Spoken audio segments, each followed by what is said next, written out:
Salah satu tuduhan, ya, bahkan fitnah, ya, kepada perjuangan rakyat Palestina dan terutama faksi terbesar perlawanan itu adalah Hamas. Hamas itu singkatan apa? Harakah Mukawamah Islamiyah, gerakan perlawanan Islam, yang berdiri tahun 87 pada saat Intifadah yang pertama.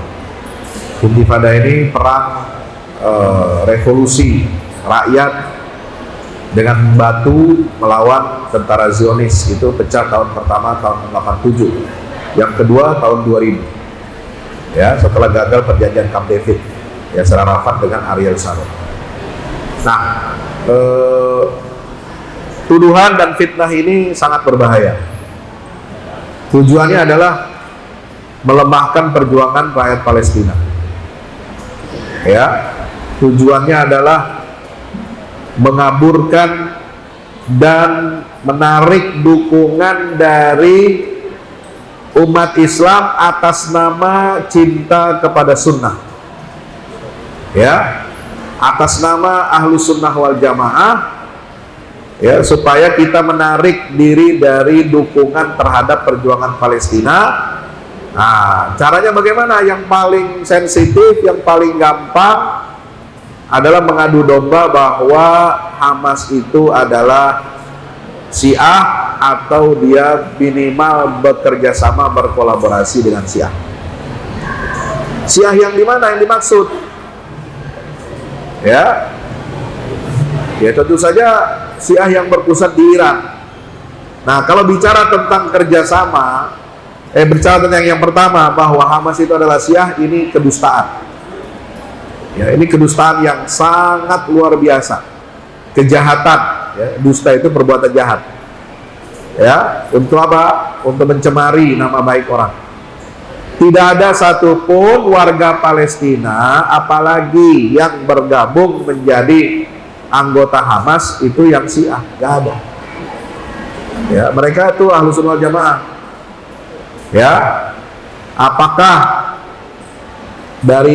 bahkan dari golongan berbagai macam golongan dalam Al-Sunnah itu ada di Hamas, baik yang Salafi maupun yang Sufi atau Asy'ari. Ya, bahkan di Hamas itu tokoh-tokoh yang beraliran atau latar belakang alirannya akidahnya Asy'ari dan Salafi itu banyak, dan mereka bersama-sama berjuang. Nah, di antara yang alirannya Salafi di Hamas itu adalah seorang pendiri Hamas namanya Syekh Umar Sulaiman Al-Ashqar. Ya, ulama besar yang banyak menulis kitab terutama tentang rukun-rukun iman. Ada satu ensiklopedi hari kiamat, itu diterjemahkan bahasa Indonesia, itu ulama Salafi yang ada di Hamas. Ada Dr. Nizar Rayyan, pemimpin jihad Hamas, ya, yang tewas juga dibunuh oleh Israel. Itu dia Salafi. Nizar Rayyan ini Salafi. Ya, akidahnya Salafi seperti halnya Ibnu Taimiyah. Nah, Ismail Haniyah itu Asy'ari, Sufi, orang tuanya itu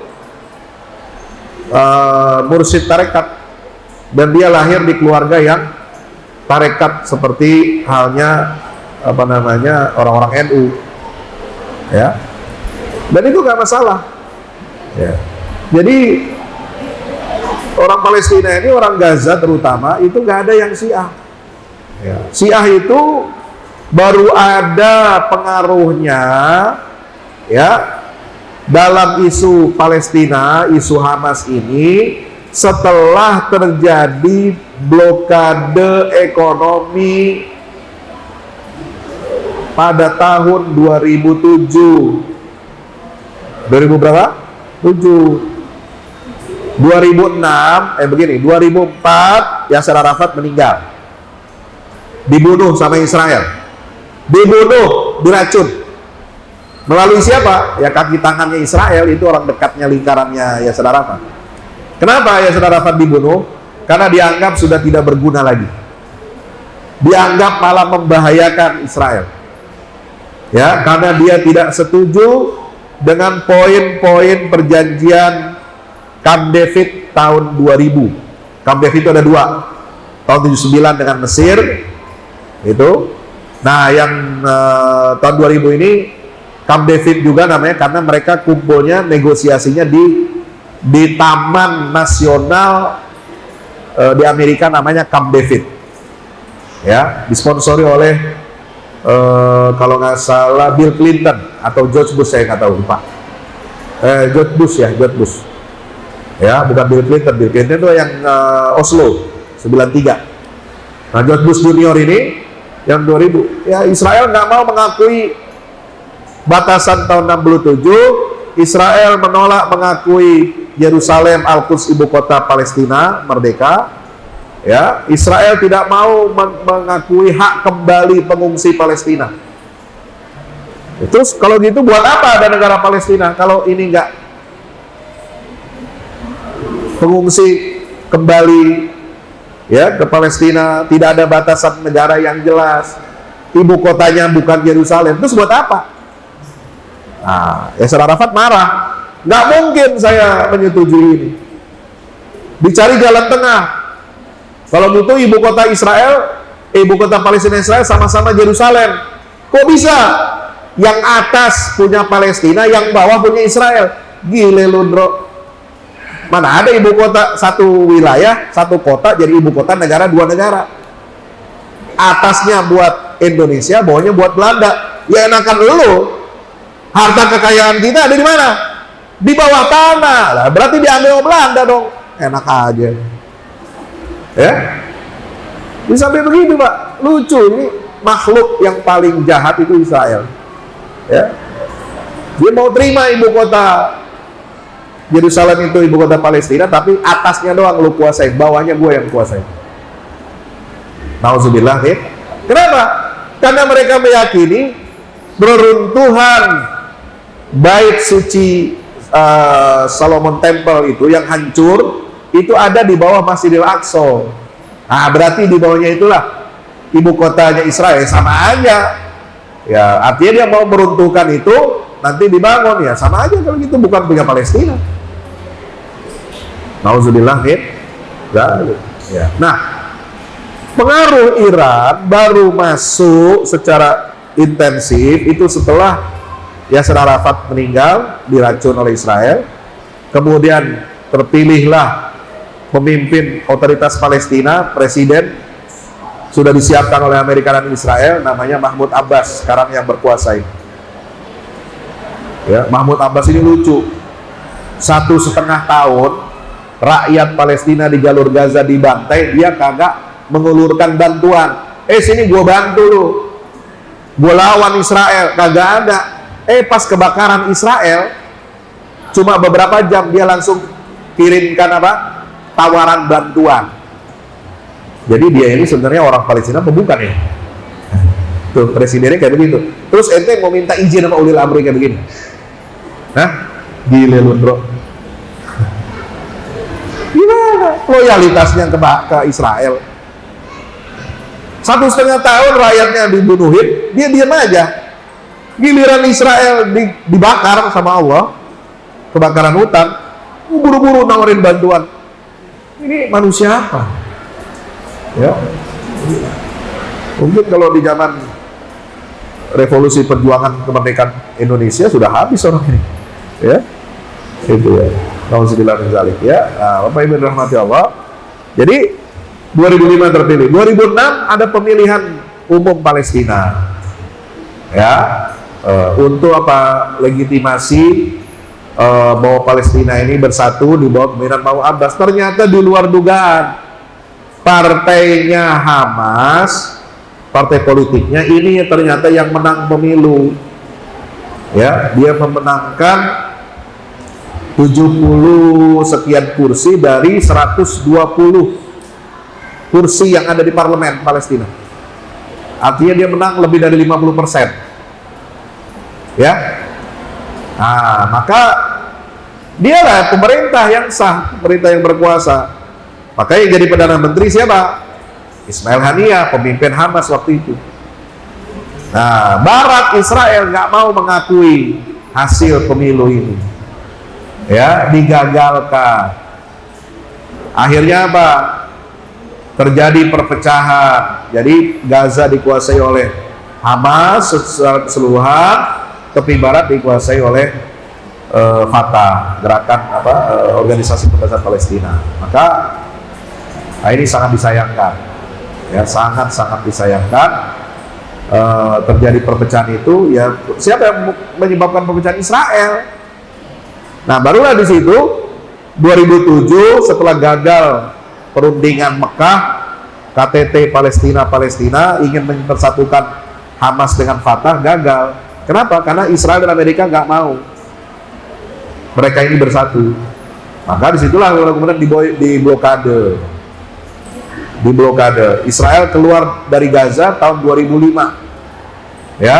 Maka 2007 diblokade, dibikin dinding tembok baja, ya, mengelilingi perbatasan Gaza dengan Israel. Ya, jadi penjara besar. Nah, disitulah rakyat Gaza ini ya diblokade ekonominya, nggak punya apa-apa. Nah, akhirnya ditawarkan bantuan oleh Iran untuk perlawanan terhadap Israel itu, diberikan bantuan, ya, secara militer, secara keuangan itu diberi bantuan. Tapi Hamas ini menerima bantuan itu tanpa syarat, ya, nggak boleh kamu menyebarkan ajaran Syiah di kami, kamu nggak boleh mengobok-obok atas nama bantuan itu ingin mempengaruhi rakyat kami supaya pindah akidahnya. Dan itu terjadi. Jadi kerjasama Hamas dengan Iran ini adalah kerjasama taktis, strategis. Nggak ada kaitannya dengan Syiahisasi di Palestina atau di jalur Gaza. Nah, inilah yang kemudian di blow up sama orang-orang ini, ya, antek-antek ulil amri, gitu ya. Kita gitu aja lah. Ya, untuk menjelek-jelekan Hamas, oh ini Syiah. Akhirnya apa? Supaya orang kita nggak bantu dia. Karena memang Syiah ini memang punya kelakuan nggak baik. Ya, dan kita tahulah akidahnya rusak. Ya. Oke. Tapi yang membedakan Hamas ini, lihat, ketika terjadi revolusi rakyat di Suriah tahun 2011, Hamas secara tegas berpihak kepada rakyat Suriah yang notabene adalah Ahlus Sunnah wal Jamaah, meskipun dia nerima bantuan dari Iran, tapi dia punya sikap. Nah, ini yang nggak disukai. Nah, Iran mulai gimana nih? Gue punya sekutu kok malah dukung Sunni yang ada di Suriah. Bashar Assad akhirnya apa? Ya, main mata dengan Iran, disuruh itu makanya kamp Yarmouk, pengungsian Palestina terbesar di Suriah, itu dihancurkan, dibumi hanguskan oleh rezim Bashar Assad. Kenapa? Karena orang-orang Palestina di kamp pengungsian ini mendukung revolusi rakyat Suriah.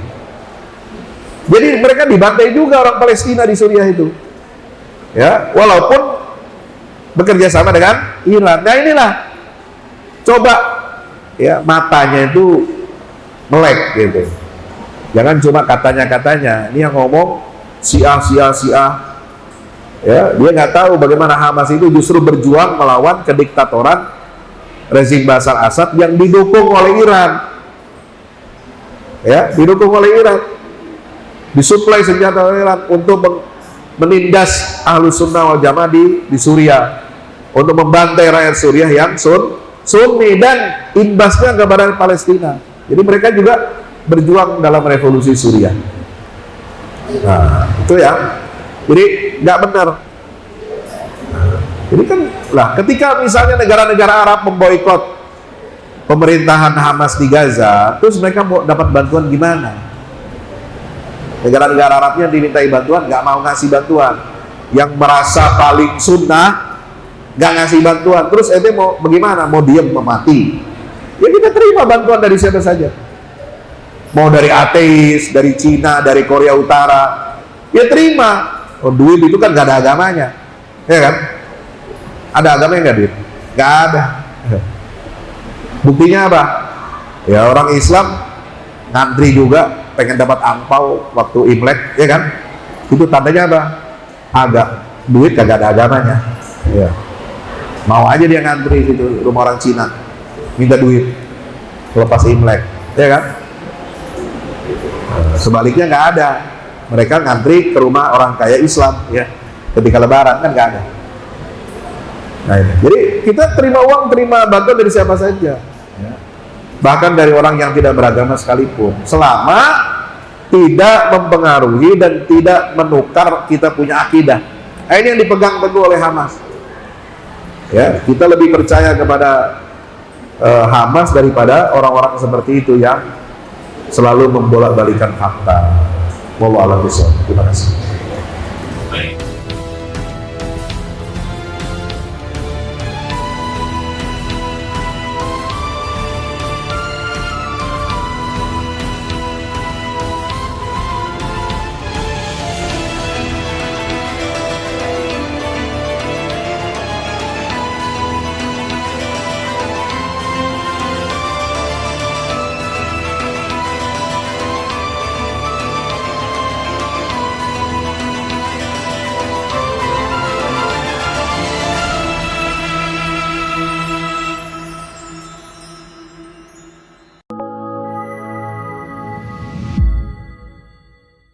Yang terbaru dari Ustadz Fahmi Salim, buku Runtuhkan Zionis Rebut Baitul Maqdis, buku yang siap membuka cakrawala pikiran dan batin sahabat, sudah bisa dipesan sekarang juga.